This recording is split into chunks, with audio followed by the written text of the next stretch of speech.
Coming up next on the Jeff Crilley Show, you'll forgive me if I'm a little giddy. I'm interviewing a legendary broadcaster. The great Dale Hansen is in our studio. His incredible journey just ahead.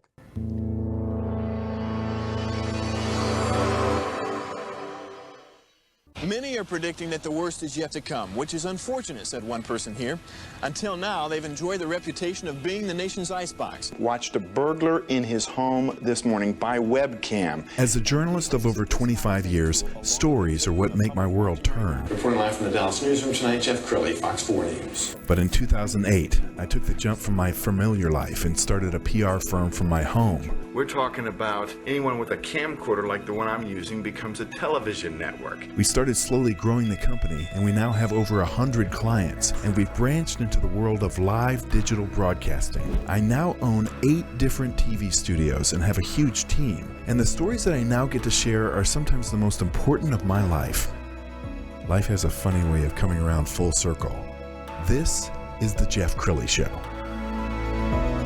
Well, I spent 25 years in TV news, and I thought that was a long time. Imagine spending 50 years behind a microphone. That describes my next guest, a legendary broadcaster, the great Dale Hansen, and is in the studio. Thank you for coming on the show. Oh, thank you very much. Yeah, 50 years kind of shocks me as well, quite honestly. Right. Yeah. So you started in radio at the very beginning. Yeah. Newton, Iowa. KCOB in Newton. Corncob was the actual logo they had, and it was $94 a week. I was the afternoon disc jockey.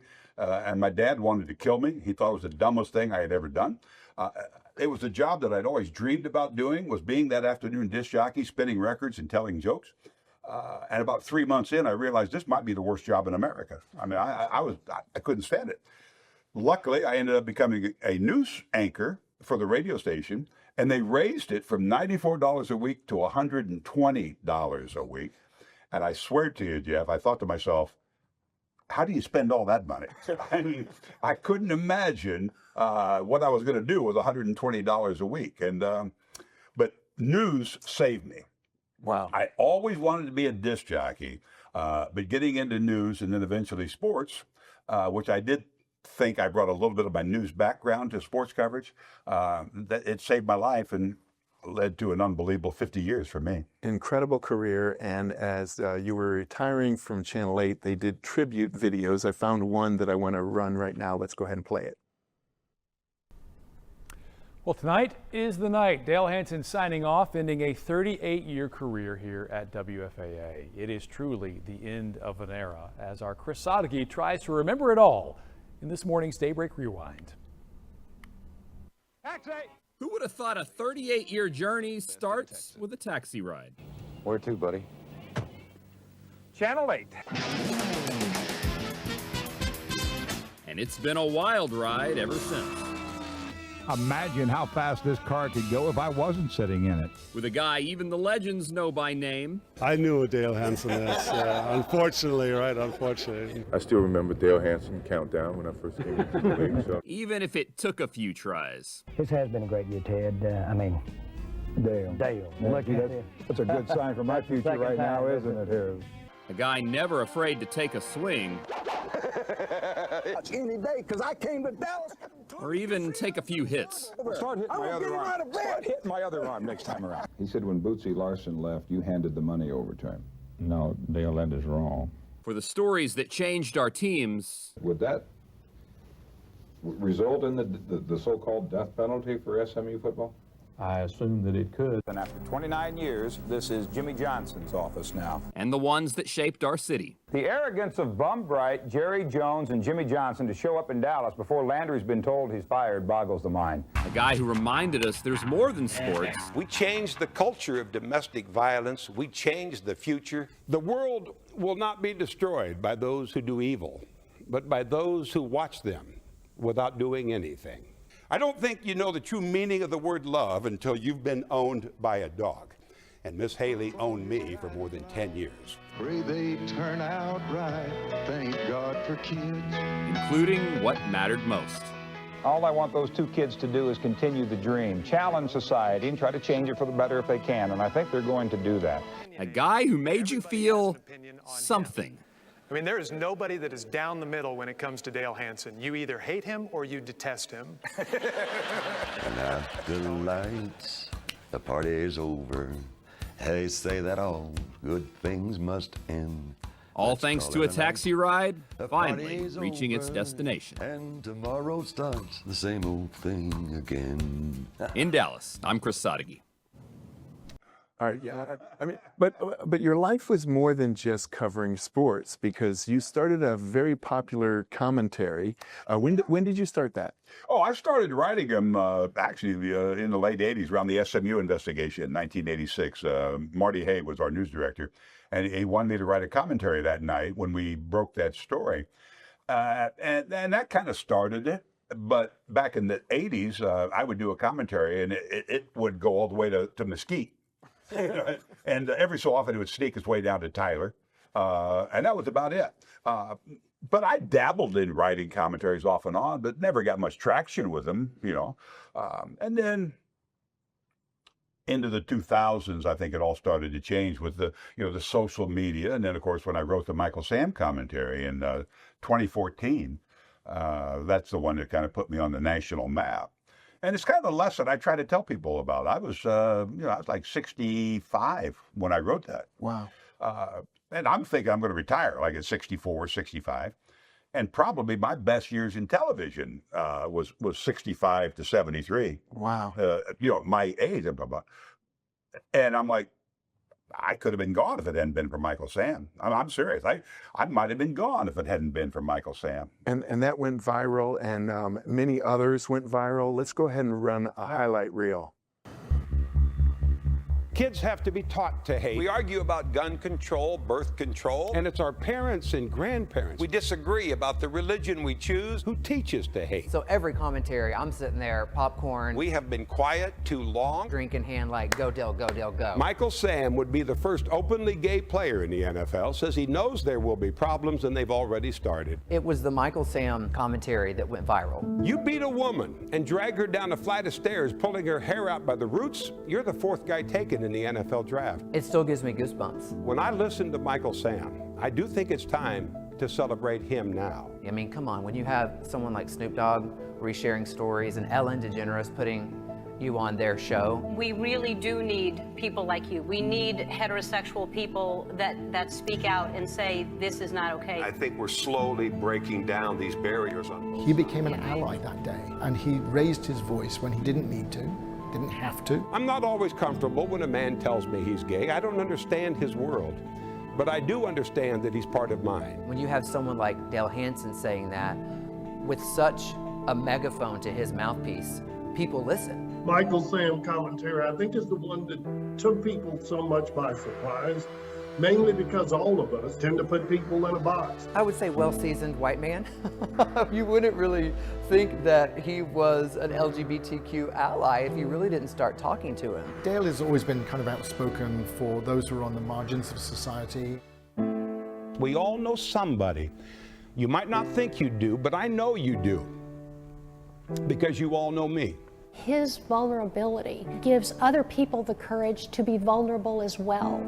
If he can tell his story, I can tell mine. But I never told my dad. I never told anybody. When somebody like Dale Hansen stands up and says it's wrong, it is more impactful. No one talks about the sexual abuse of a child, and maybe it's time we do. If I had to describe his commentaries, I would say they're real, relevant, and sometimes they're hard to listen to, and they're hard to listen to for a reason.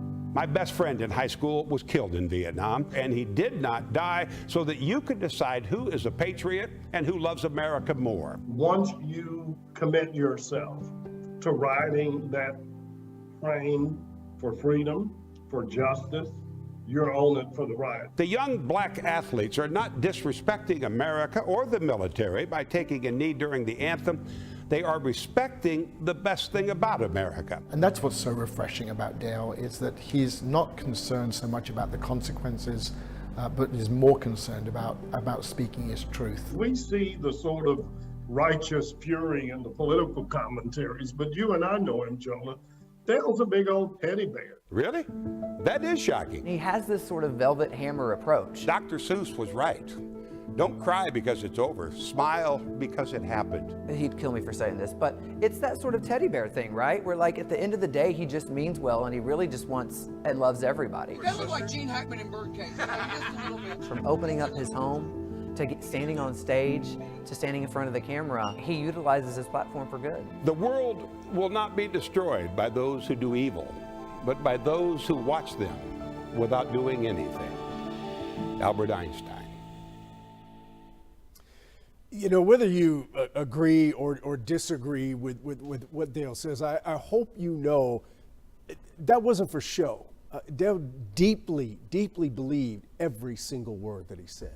So we've compiled a list of 8 of Dale's best commentaries. Well, you can go watch them in a section we have dedicated to Dale's retirement on WFAA.com. Dale, okay, not many broadcasters get to have a platform like that. No, I've always been appreciative of what WFAA allowed me to do. One of the commentaries I wrote was basically criticizing WFAA for their handling of a Jerry Jones story, and they were very, very mad about it. And Mike Devlin was the general manager, and he comes into my office. He said, "You better be thankful that you work at a station that allows you to say stuff like that on our air." And I just looked at him. I said, I'm thankful for that every day. I was given an opportunity and encouraged many times to write much of what I wrote. And I'll never forget that. I mean, I was incredibly lucky to end up at that particular station at that particular time. It changed toward the end a little bit, yes. As the country is changing and moving back to the right again. The self-censorship has started in America. All issues that I do believe in, obviously. But it reminded me of 2 things I watched it. One is that, I really was pretty good looking back in my day. And my wife just took me down a bad path, but back in my day, I was pretty cute. And at the same time, I also look at where we've come and where we're headed as to people would say to me, "Well, I know you don't believe that. You're just going for those hot takes. You want to say things to rile people up." And I said this on the air one time. I said, "This might scare you more than anything I've ever said. But I do believe everything I've said, everything I've written, every commentary I did." One guy actually, I never understood this. This is the criticism. A guy actually says to me one time, "You're not right about everything, but you sure as hell think you are." And I thought, well, of course I do. I mean, I thought that was the dumbest comment ever. I'm not right about everything necessarily, but I absolutely think I am. Otherwise, I wouldn't say it. Now, you can convince me and give me some facts that'll make me move off at a point of view. But where is the criticism in saying that I think I'm right? Well, that's as dumb as the people say, "Well, you're old, you're fat, and you're bald." I said, well, 2 out of 3 bother me, but getting old, you'll be lucky if you get old as I am. Well, and I could be making this up, Dale, but I think I saw a survey one time, who's your favorite sports guy and who's your least favorite sports guy. I won it like 3 years ago. And you topped both lists. Oh, yeah, and I was Jim Reeves in the Star-Telegram. The first time that happened, the Fort Worth Star-Telegram did a poll, and Jim Reeves is a good friend of mine, former columnist, and he said, "I got some good news and I got some bad news." I said, "Well, give me the good news first." He said, "Well, you've been chosen by our readers as their favorite sportscaster." I said, "Oh, great." I said, "What's the bad news?" He said, "Well, you've been chosen as their least favorite sportscaster." And I did. I'm sorry, what was the bad news? There was a poll taken in 1978 in the TV Guide. You can Google this. It used to be a thing. And there was that same poll. Who's the best sportscaster in America? Who's the worst sportscaster in America? And Howard Cosell, I'll never forget this, Howard Cosell won both polls. And I knew right then, I swear to you, Jeff, I knew right then, that's who I want to be. I didn't want to be Don Criqui. Yeah. And Don Criqui, he was good, but he's a mechanic. Yes. Nobody remembers Don Criqui. Nobody goes to the water cooler at the office the next day and go, "Did you hear what Don Criqui said last night?" Right. And I don't mean it as demeaning as I'm sure he would take it, but there are mechanics and then there is the artist. Yes. And it's in every aspect of life. There are musicians who can sing like a bird in the backyard, but they're a mechanic. And then there's the artist who makes you talk about that song and talk about that performance long after they're done. And I wanted to be the artist in that category if there was going to be such a thing. Yeah. Dale, I looked over dozens and dozens of videos to prepare this show, and I found one that truly touches my heart, and I know it touches yours. Let's go ahead and roll it. All right. A soldier's never dead until he's forgotten, and it's my job to make sure that these soldiers outlive all of us. And tonight, he adds his signature to the life and sacrifice of yet one more. In McKinney, Kevin Reese, Channel 8 News. Yeah, it's such a great project. I'm a military brat, so these really, I think anybody associated with the military, this is really special, what the work that's done, I think. Yeah, and Dale, you met Colin Kimball before. It was part of our Taking a Knee special last fall. Oh, yes. You remember that? Yes, yes, absolutely. I thought that you might. Wow. You know, you told him about your friend Carol Meyer, who was killed in when 49 years ago. Yeah, 49 years ago. And Colin Kimball is here with us tonight, and he has something that he made from you. He's here tonight. He just wants to present this to you. How are you? I'm good, sir. Thank you.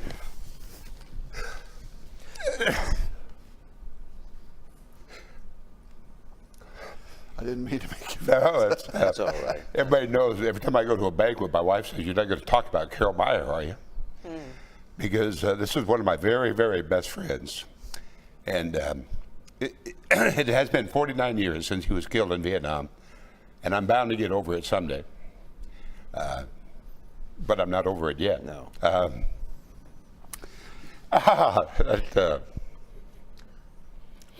Well, won't this be fun to do sports in a little bit? This is the greatest third baseman ever played a game, Pete. Slowest man who ever walked the planet Earth. Came to my house. I was headed off to the Navy, and he was headed off to the Army, and he said, "Dale, this is the last time we'll ever see one another." And I said, "What are you talking about?" And he said, "If I can't outrun a base hit to right field, how can I possibly survive in Vietnam?" And he was in that country 6 weeks, and someone shot him right between the eyes. And Carol Meyer will be 18 years old forever. And I have never forgotten that young man. It'll be 50 years that he died Memorial Day, by the way. 50 years ago on Memorial Day this Monday. That's unbelievable. Thank you. That's called Providence. Thank you very much. Appreciate that very much. Thank you very much. Thank you. Again, that I did not expect. We should remind you that a lot of people, and Dale, you know this, make the mistake of thinking that Memorial Day is Veterans Day. It is not. It is the day that we recognize the people who did not come home so that we can do what we do. So we thank you very much for doing this. Colin, thank you very much. I'm going. Now that clip that clip was 7 years ago, and I'm watching Dale watching his reaction. His that painting is right above my desk in my office, and it's like the first thing I see every morning, because I always go into my office and check my bank account to see if my money's still there or whatever. And the man who painted that actually called me, and he was very apologetic for making me break down on the air. I said, "Well, I'm not." No, he said, "I didn't mean to embarrass you." I said, "Well, tears don't embarrass me." As my wife will tell you, I'm the guy who cries on the couch when Grandpa got sick on the Waltons. I mean, I'm not ashamed of breaking down. But he has, as I said there, every high school banquet I've done, one of the last things that Chris will say to me as I leave the house is, "Are you going to talk about Carol?" And I said, "No, not tonight. I don't need to be crying in front of a bunch of kids." But every time I talk about him, I cry. And it's been over 50 years. And it just has stuck with me. And I think it has. I think in many ways, I've tried to live for the both of us. Some people will find this hard to believe based on my later years, but I think I worked as hard as two people in the beginning of my broadcasting career. And I also partied as hard as two people. So I'd have a beer for me and a beer for Carol. And it seemed to make sense. but I really do feel that, and he did. He changed my life. Not always for the better, because of some of the beliefs that I then felt. But I am so incredibly grateful that he was a part of my life, and nobody could play third base like him. I mean, Wow. I was the catcher, and we had a very good pitcher, but on those rare occasions when I would hear this crack of the bat, my first impulse was always, man, I hope that ball goes to third base. Because if it went to third base, I knew it wasn't going to left field. And Carroll would, you could not hit it past him. And then he would come up and he would just hold the ball because he'd always just playing with the runner. And you'd see it with the runner like, well, I think I can beat this out. And choom. And I'm like, would you please just throw the ball? And he used to bat cleanup, and I used to bat fifth. And people who know baseball know you put your cleanup hitter, the fourth guy, that's your best hitter. Carroll would get a base hit, which he always did. Then I would hit a double down the line. Or it would have been a double, except as I'm rounding first base, and I wasn't very fast either, by the way. As I'm rounding first base, Carroll's not even to second. So finally, our baseball manager, it took him a long time. Well, let's put Dale to bat cleanup, and we'll put Carroll to bat fifth, because even though I was pretty slow, I could outrun Carroll Meyer. And I had 28 singles. Well, I had about 14 of them would have been doubles if Carroll hadn't been in front of me.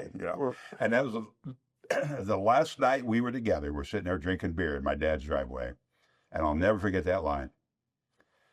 I said, "We're going to be fine. We're going to come back here. I'm going to probably take over my dad's trucking company. You're going to take over your dad's gas station."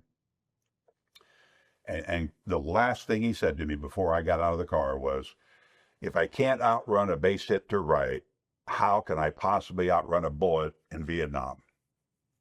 And I said, "Oh, you're going to be fine." And I went back into the house. And about a year later, I'm in the Navy. I'm in Patuxent River, Maryland. And I get a call from my parents that Carroll had been killed. And as I said, I've never gotten over it. And I'm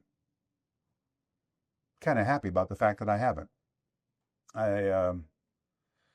It's kind of like that one of the lines I had in one of those commentaries is that if people would say to me, well, do you miss Channel A? And I said, well, do you miss television? Well, I hope so. Because if I don't miss it, at least a little bit, well, then it wasn't as good as I thought it was. Right. So if I don't miss Carroll every day, which I do, then it wouldn't have been as good as I thought it was. Does that make any sense? Yes, of course it does. And that's how I kind of go through my whole life. They said, well, did you miss working do you miss the people in the radio station in St. Cloud, Minnesota? I said, no. It was below zero for 29 straight days. I don't miss it at all because it was horrible. It was horrible. But I missed KNTV in Omaha, where you worked at one time, because I did the Tom Osborne show. I missed Newton, Iowa, quite honestly, because it was my first place I ever started in broadcasting. But you have to always miss it if it was indeed as good as you thought it was. Yes, yes. And I try to bring that to almost every aspect of my life. Well, I get the honor of hosting a panel next week. We're gonna put a graphic up on the screen because we're basically relaunching the Dallas Press Club. It's called the Dallas Press and Media Club, and that's next Wednesday night. And there's the information.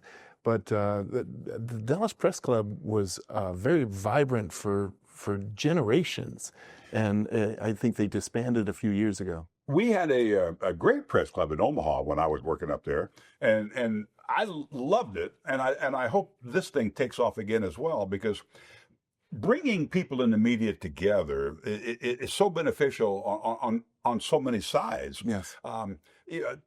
Our press club eventually became Louis or Joe Miller's for a while, but we've kind of gotten away from that. I think, at least in my latter years, is that we used to get together like every Wednesday night. All the stations in town, 4, 5, 8, and we would compare notes. Now it might be in a little more of a fun nature, But sometimes it's really good to have somebody kind of ridiculing you for that comment or that story, or critiquing it or praising you, which they would do on occasion with different people.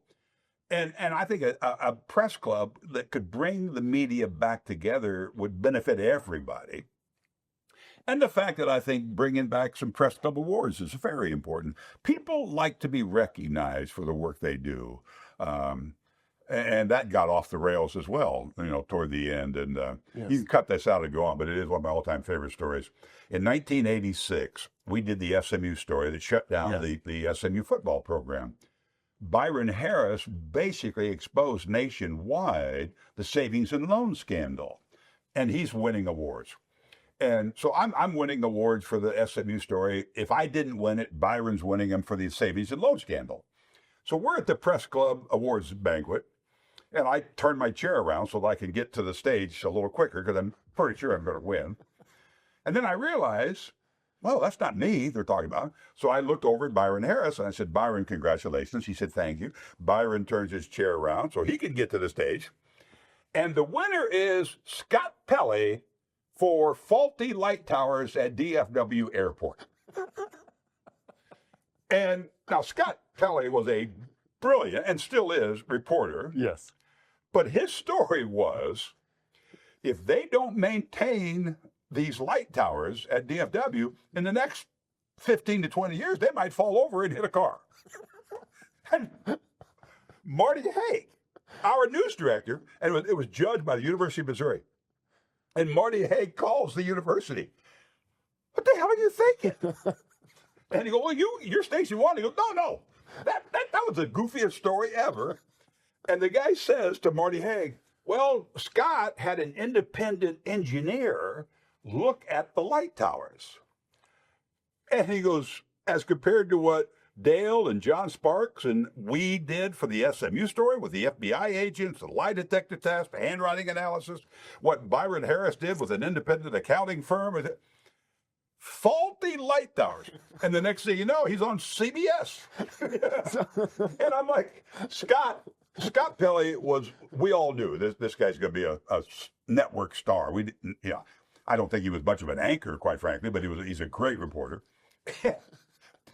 To win the Press Club Award for faulty light towers, next time around, I hope they fix that.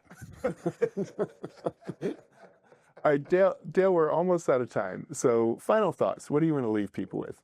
What again? Sorry? What do you want to leave people with? I tell you, and this might kind of surprise you, but I'd like to leave people with a simple way I lead my life. And it's from a Tom Hanks, Steven Spielberg movie in 2012. And it's called, the bridge. What was it? Rudolph Abel, the Russian spy. Yes. And Tom Hanks is the lawyer, William Donovan, and he's representing Rudolph Abel, the Russian spy. And he's going to be tried for treason and spying, and he's going to get the death penalty. And Tom Hanks looks at Rudolph Abel and says, you're probably going to be convicted, and they're going to get the death penalty. Are you worried? And Rudolph Abel looks up at Tom Hanks and says, would it help? Later, when they're exchanging prisoners for Francis Gary Powers at the bridge, he looks at Rudolph Abel and he says, how do you think the Russians will receive you? Do you think, because if they thought he had given up all their secrets, right? He goes, well, if they put me in the front seat, I'll be fine. If they put me in the back seat, they're going to kill me. And Tom Hanks looks at Rudolph Abel and says, well, are you worried? And he goes, would it help? I live my life that way, and I have since 2012. I had this sinus congestion, and I couldn't breathe. So I go to see this doctor in Plano. They do the MRI or CT, whatever. They bring me in, they put the picture on the wall, and there's a little dot at the base of my skull, just a little white dot. The rest of the picture is solid black, and there's this little white dot, which I know is a brain tumor. I'm going to die. And he looks at he said, do you see this white dot? I said, yeah. And he goes, the entire picture should look like this. He said, I don't know how you breathe. He said, you're so congested and so much junk. There's a medical term for you. Right. There's so much junk in your sinus cavities. I don't know how you breathe. He said, the whole picture should look like that. Wow. And then he looks at me and he goes, did you think it was something else? And I said, yeah, I thought it was a tumor. I couldn't have written it any better. He looks at me and says, well, were you worried? I said, would it help? And he started laughing. And I've done it a half a dozen times over the years, where whether it's in a doctor's office, whether it's, I was facing some serious problems when we remodeled our house. I ran out of money, and nobody would loan the money anymore for a lot of reasons. We got through it. I told my wife a couple months after the fact how we got out of trouble. And she said, well, you never said a word. She was like, I didn't know we were having that kind of a problem. And she goes, Dale, were you worried about it? Would it help? You have to find the happiness in life. You got to quit worrying about it. As much as I worry and I'm mad and I'm angry and frustrated about what's happening in America today, I eventually worked my way back around to, we've seen worse. You know, this is getting there, but we've seen worse, and we got through it. I'm hoping and thinking we'll get through this. Hoping, but at the end of the day, I'm thankful for every day that I'm above ground. And when I do have something that makes me think, oh, this isn't good at all, I never worry about it because I know it wouldn't help. Wow. Drop the mic. The great Dale Hansen. We're going to end with his Facebook page so you can get in touch with him. Dale Hansen, thanks for coming on the show. My pleasure. Yeah, thank you very much. Thank you. That's it for now. We'll see you next time.